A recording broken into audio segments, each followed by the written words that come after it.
Welcome back to the Metabolic Wisdom podcast. I am back after a little Labor Day break, but I am solo today. The last two episodes of my podcast have been with past clients, so if you're interested in looking at those videos, you can go check those out on my profile. But today I am back into the solo chair and I want to talk all things hair loss because that is the biggest symptom that I see with clients. So a few weeks ago, I actually put into my website a form that people can fill out if you're interested in working with me one-on-one as a client. And it asks a few questions once I email it to you. And one of the questions is like a checkbox of what symptoms you deal with. And I noticed that bloating, brain fog, and hair loss are at 100% right now on the questionnaire, which basically means that every single person who has filled out that questionnaire so far, which has been a multitude of people, have had these three symptoms. So I wanted to go over hair loss, not only because a lot of my clients deal with it, but because this is something that I've actually looked into myself, because this is something that I have dealt with. Over the past few months of growing my business and also doing a lot of other things in my personal life, stress has been a little bit higher than we would like for it to be. And one of the things that comes with stress is hair loss. And I've noticed that after my sink clogging up and after, always finding hair everywhere, that, oh my gosh, I am actually losing my hair a little bit. So we've been on a journey to recalibrate and to re-strengthen our hair follicles so that we can have long, luscious, and thick hair. Because as women, I think it's so important that we not get too caught up in our looks, but at the same time, I do think that our physical appearance says a lot about our health. For instance, if we are retaining a lot of fat tissue, or if we're overweight, sometimes that can be a sign that we need to clean up our diet. But just as much, our skin and our hair can show what's happening inside as well. So, if we have anything like acne, sometimes that means that we're not detoxing well. Or if we do have hair loss, sometimes that's because of nutrient deficiency or stress. And we'll go over the different causes so you can see what your root cause is. But as women, I think that we subconsciously, in our biological design, since we are creatures that are kind of made for beauty, love all things creative, beautiful, I think we naturally want ourselves to be beautiful as well. And so hair is a huge part of that, because historically speaking, hair is a big part of what makes someone attractive. And I'm going to go through the root causes of hair loss with you guys. And then a lot of them relate to the body and just how the body's working, but some of them are environmental. So I'll go over those at the end. And I hope you enjoy. So I have here kind of a connection of like what hair loss does in the body, or how hair loss happens. So usually it starts with the nervous system and stress, and it trickles down. It has a trickling down effect to the gut and malabsorption or gut health issues. And also it can be because of the liver, and all of this kind of creates nutrient deficiencies, which can lead to hair loss. But let me walk it through with you. So when we get to the root of your hair loss, no pun intended, when we ask why until we can't ask why anymore, which is what I love to do with my clients, is we see at the very root of it all, hair loss usually comes from stress and an overworked nervous system. So if you think about it, have you ever had your hairs on your arms like stand up when you either hear something, or when you get scared, or when you have a certain emotion? Hair, especially in Chinese medicine, is almost used as like a nervous system antenna of sorts. Like it's very like electromagnetic, it's very energetic, and that's why a lot of times we get goosebumps, or that's why people say, oh, that makes my hair stand up, because it actually probably does. And when our nervous system is overworked, and when we are constantly releasing cortisol and adrenaline, a lot of times that can cause our hair, the follicle, to literally tighten up, and that causes that thinning effect where the hair follicle is tightened up so much because of the stress that our hair tends to fall out. But not only that, hair loss can be from stress, but stress can also cause other things that make hair loss even worse. So that kind of brings me to like, it's kind of a downstream effect. Like when we see the nervous system is so wrecked, when we see that we've been stressed, either acutely stressed or chronically stressed or like just mild stress for a long time, we see a trickling down effect to not only does it affect the hair follicle, but stress also can affect the digestion. So I've talked a little bit about this before, but when we eat our food, when we digest our food, our nervous system actually has to be pretty calm. So I talk about this a lot with my clients, but when we are eating our food, we want to be in a state of receiving or a state of rest and digest. We don't want to be stressed out. We don't want to be multitasking. We don't want to be distracted. But when our bodies are stuck in fight or flight, when they're stuck in that stress mode, what happens a lot of times is our digestion is just chronically impaired. So it takes a lot of time for us to correct that. And a lot of times we don't even realize it's happening. A lot of us just live in stress. And so it becomes our new normal. And we end up always being in fight or flight mode, being stuck in that mode because we don't know any different, just subconsciously. So when we do digest food, because our body is stuck in fight or flight mode, those digestive juices that break down our food are not being released. For example, if your body is in fight or flight mode and it's not in rest and digest state, if it's not in a relaxed state when you eat, it will not release stomach acid, hydrochloric acid, betaine, pepsin that helps to break down pathogens, but also to break down proteins, which contribute a lot since it's collagen that contributes to the hair and other amino acids that can cause us to not absorb and break down proteins like we should. Same with the pancreas. When the pancreas is trying to control the blood sugar because your body is so stressed out, it won't release pancreatic digestive enzymes, which are also what help break down protein. So a lot of times we eat all this protein, but our bodies are not even breaking it down. It's not even absorbing it into the system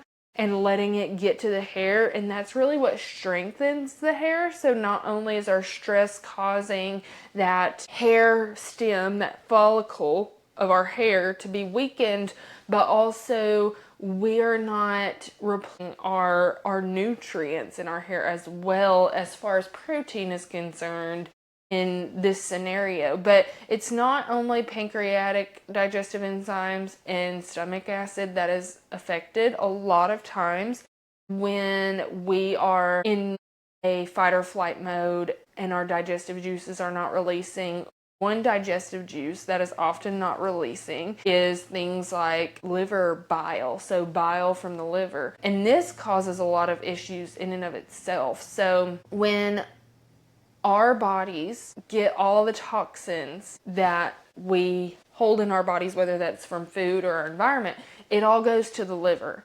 And our liver takes all the toxins in our body and packages it up into this green liquid that is stored into the gallbladder. And the gallbladder also releases it. And what's interesting about this green liquid is that the green liquid not only holds all of the toxins that we want to get rid of in our body, but it can also digest fats. So that helps us to absorb our fat soluble vitamins, vitamin A, vitamin D, vitamin E, vitamin K, which have a lot to do with how dry our scalp is, with our hair health, hair, skin, and nail health as well. And so when we are not releasing that bile like we should because our body is stuck in fight or flight mode, not only are we not digesting those fat soluble vitamins, but we're also not getting rid of those toxins and those hormones that need to get erased from the body. So this is a huge part of hormonal imbalance, but also hair loss, is if you have things like estrogen and testosterone that are staying in the body and recirculating, that causes hormonal imbalance. One of the other things that can cause hair loss is actually things like androgens, so kind of related to testosterone, being way too high. That's what causes like the hair growth on areas you don't want, such as the face, and then also hair loss in these areas, such as like the top of the head. So it's called male pattern hair growth. When you're growing kind of like a beard and then losing your hair, it's male patterned. It's not what we want. And a huge reason or contributor of this can be, well, the root cause is always stress usually, but also it can be because your digestive juices are not releasing, and so hormones are recirculating, and that's not what we want. Another thing that happens too is if those toxins and heavy metals that are packaged up in the bile along with your hormones, if those are not being released from the body, those actually compete for absorption in the body to other minerals that are good. So a lot of times when we have like heavy metals in the body, that can get in the way of you absorbing good minerals in your body, good vitamins.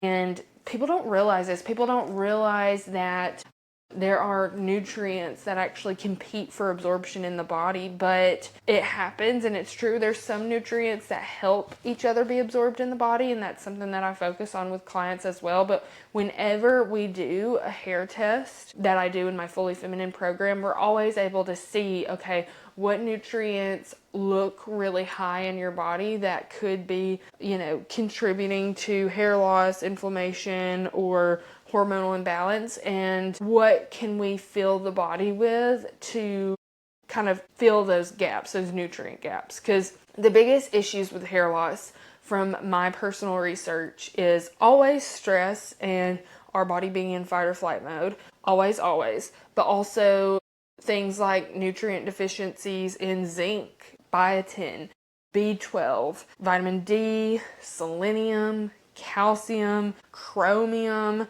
magnesium, vitamin C, iron. All of these things can be contributed to hair loss, or if we are deficient in these can cause our hair to not grow as well either. So a huge part of this and a huge root cause of this is the digestive juices just not being released because our body is in fight or flight. Because if your body cannot release the digestive juices to break down the food that contains the nutrients that you need, that's not going to happen. You're not going to absorb the nutrients that are in your food because it's not bioavailable, it's not broken down, and it's not digestible.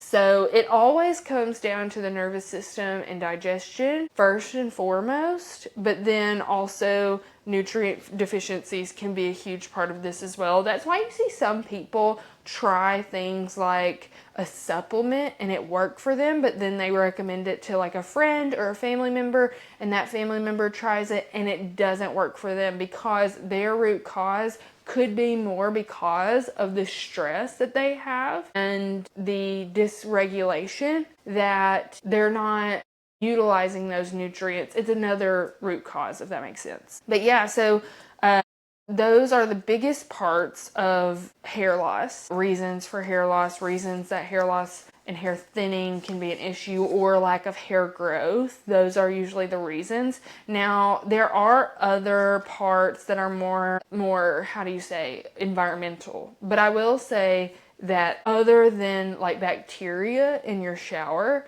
that can sometimes cause dandruff, which can lead to skin irritation and you scratching your skin and then having that hair loss. Other than that, it's always going back to the nervous system, because through the research I've done on different hormones that affect hair loss, it always goes back to low progesterone or high androgen levels, or a combination of both of those, which they usually come in a combination of both. But the root cause to low progesterone and the root cause of high androgen levels is always high cortisol and stress. So when you ask why until you can't ask why anymore, it is because of stress. And everyone says, oh, I need to fix my stress. I know stress is my issue, but are you actually doing anything about it? And I'm preaching to the choir here because I have seen on literal functional lab tests that I'm not breaking down the nutrients that I need to, at least as of last year when I did my yearly test. I was not breaking down any of the nutrients that I was supposed to,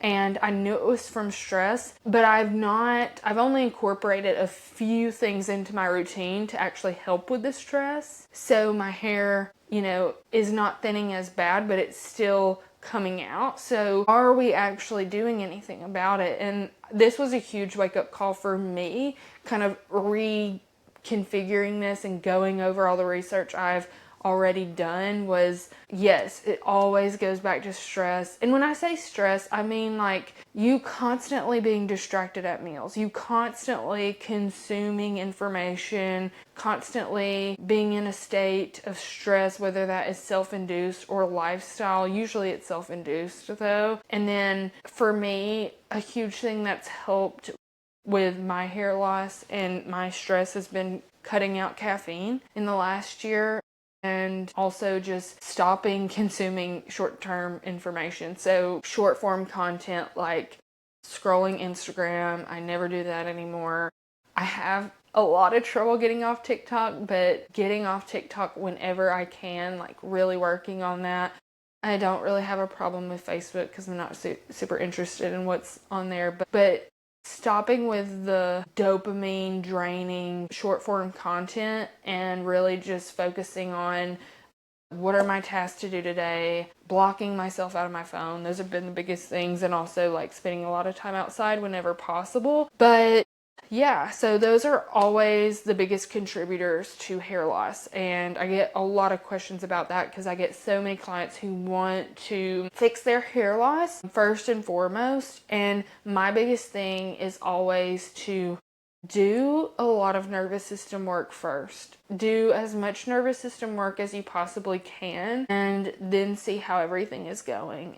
Then add in like the digestive enzymes or the betaine and hydrochloric acid supplement, which is highly effective, by the way. And then from there, after you have like worked on your nervous system, whether that's through prayer, meditation, going to a counselor. I have clients who even have gotten a vagus nerve machine that helps to recalibrate their vagus nerve, which is part of your central nervous system, and when it's out of whack, it's usually because you're stuck in fight or flight. So if you can work on that, you can get out of fight or flight mode. I've had people go as far to buy those machines to help with those, or just spending more time in nature. It doesn't have to be anything expensive. It can be something free, but I think a lot of times the main thing I see with every single client I see in my practice is it's not as bad with people my own age. It's not as bad with people in their 20s, I've noticed, and early 30s. I feel like this generation is good at seeing, okay, we need to slow down.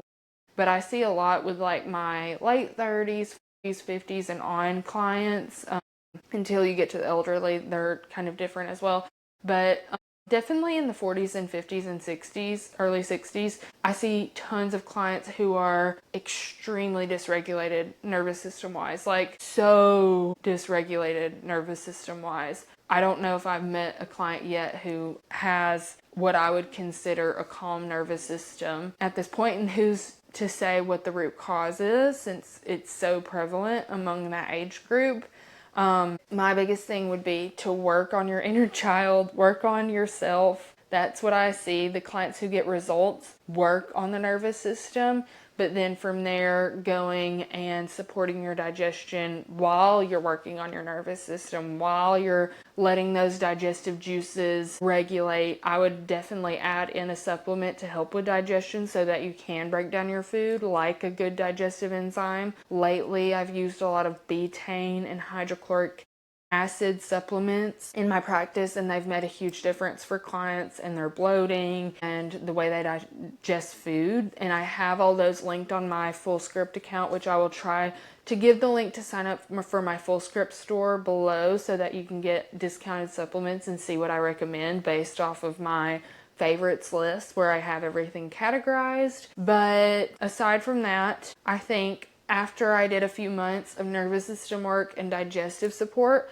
I would then transition to getting like a hair, skin, and nails vitamin. Or I personally love prenatal vitamins for women because you need to have nutrients that support your fertility. Now, most prenatals kind of suck, if I'm being super honest. I love the Seeking Health prenatal. I think a lot of the prenatals, like Ritual and other things that you see on social media, I've evaluated their ingredients and how many nutrients they have, and it's just not impressive to me. Their marketing is great, but I think they need to have a better formulation if they're going to market that much. But also on my Full Scripts account, I have all prenatal stuff linked. But I love prenatal vitamins because even if you're not pregnant, if you're a woman, you should always be supporting your fertility, even if you have no intention of getting pregnant, because your fertility as a woman is your vitality. So you always need to be nourishing yourself with nutrients that support fertility. So why not just be on a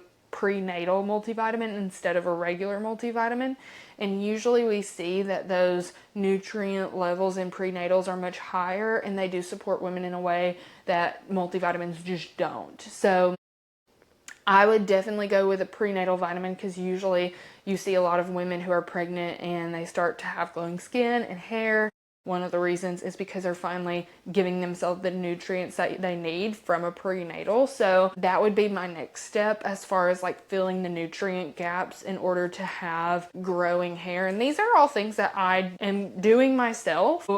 I would never recommend something that I wouldn't do myself to any client. But past that point, if you continue to struggle with like hormones or like low progesterone levels, and that's causing your hair and skin to suffer, I would look into continuing with your nervous system regulation, because that's a huge part, but also maybe incorporating like evening primrose or chasteberry, often called Vitex supplementation, because these things do help with progesterone levels. I would go as far, especially if you are looking to become pregnant and stay pregnant, looking into a progesterone cream or something that is natural and well tolerated with pregnancy that you can have during pregnancy, if that's something that you're looking for, in order to not only help with your hair and skin and nails, but also with keeping your pregnancy up and everything. Because low progesterone is a huge part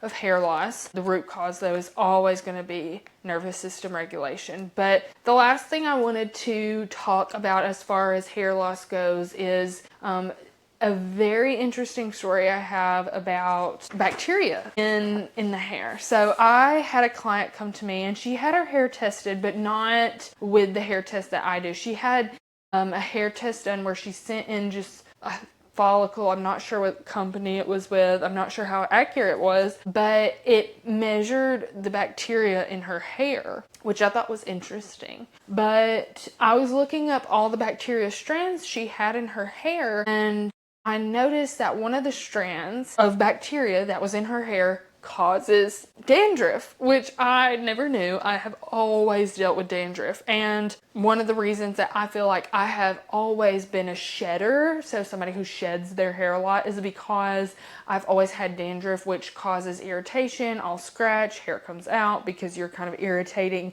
that follicle, and that was a huge point of contention in my hair loss journey. And so I was looking into this for a client, and I thought it was so interesting because as I look further into things like dandruff, I thought, oh, this makes so much sense why tea tree oil shampoos are usually used for dandruff, because tea tree oil and things like rosemary oil and clary sage, these are antibacterial oils, and a lot of times they can help with dandruff, and usually I'm sure it's because dandruff is caused by certain bacteria. So I was talking to my aunt about this one day. She's very into health, and she's also really great when it comes to cleaning and things like that, and she was talking about how she always cleans her shower heads, and I was like, well, I have not cleaned my shower heads as much as I should, pretty much ever, no matter where I live. Like, I clean the shower head, just wash it off, wipe it off, but like I'm not like soaking it in vinegar. And so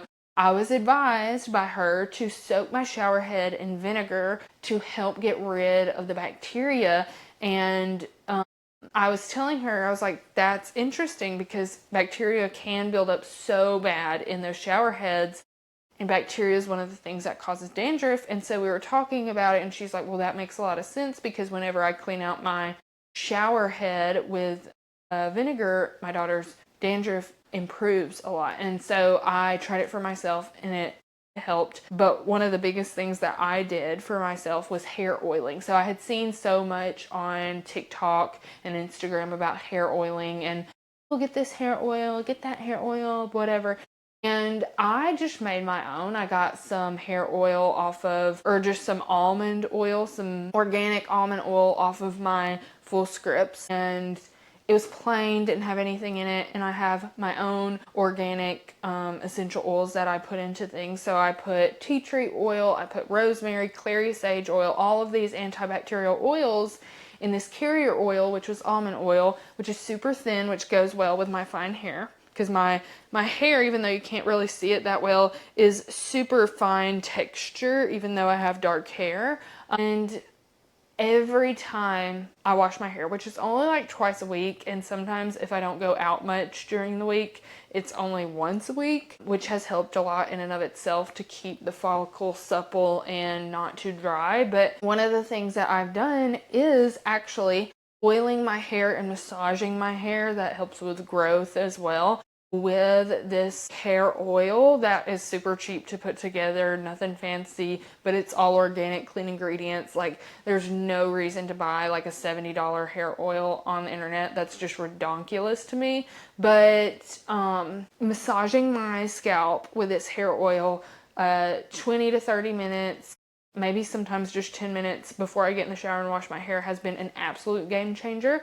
And so if this is something that you deal with, I hope that this podcast was helpful, because these are some actual actionable steps that you can take that are cost effective and also good for your entire body in and of itself, but also can really get to the root of your hair loss issues, because symptoms are always just your body telling us story of something deeper that's happening. A symptom is not just a symptom. A symptom is a sign that you should look at and follow, kind of like a breadcrumb to see, okay, what in my body is dysregulated? Because honestly, I would say most of us have a dysregulated body and a dysregulated nervous system. It's just the world we live in now. And especially as women, our nervous systems are very, very sensitive, because we were actually made to function out of rest, out of fullness, and we were designed to function out of just a lot of abundance, whereas men, I feel like, function well out of hustle culture. They function well out of achievement, logic, getting things done. And our culture has kind of been wrapped in that. And I think a lot of us are finding, one of my most interacted with social media content pieces that I've ever put out there is about getting away from hustle culture, or feeling the effects of hustle culture on the body, like developing PCOS or hypothyroidism or having hair loss or gaining weight because you've hustled so hard, and you can feel in your body that you've just abused your body for a certain amount of time, and you're starting to reap the consequences of those. And I think that hair loss is just one of the many consequences that women go through after being deeply embedded into this hustle and emasculated culture, which is not bad for men, not bad in and of itself, but you can't do it all, you can't be it all, and you can't have that expectation. So when we take a step back and look at what's actually going to serve us as women, which is rest, working on our nervous system, all the things, nourishment, even if that means, that we're not a size 2 anymore. I think that's something important to think about, because you might find that once you've done the work on your nervous system, once you finally let yourself nourish yourself, even if that means gaining a few pounds, once you've done those things, you feel so much better and you feel more aligned with your biological design, and you're working with your body and not against it. The next podcast I may also have a special guest on here. But if this is something that you enjoyed, I would love for you to subscribe if you're on Apple or Spotify podcast. And if you're on YouTube, please like and subscribe as well. But if you have any requests of anything you'd like for me to talk about, please put it in the comments below and I will do a video on it. Thanks. Bye.